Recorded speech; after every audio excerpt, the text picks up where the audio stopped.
दोस्तों, फिल्म परिणय सूत्र की कहानी दो करीबी सहेलियों की गहरी दोस्ती पर केंद्रित है, जो शादी और पारिवारिक रिश्तों के इर्द गिर्द घूमती है। दोस्तों, फिल्म दो सखियों यानी रानी चटर्जी और तनुश्री के किरदार की कहानी दिखाती है, जो अपने बच्चों की कम उम्र में शादी तय कर देती है, जिससे बच्चा विवाह का सामाजिक मुद्दा उभरता है।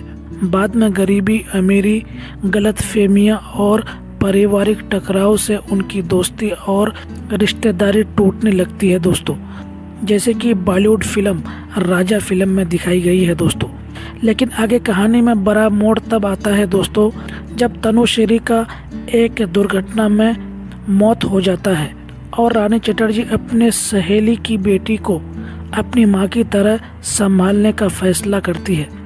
ये इमोशनल सफ़र त्याग, जिम्मेदारी और रिश्तों की गहराई को छूता है। दोस्तों।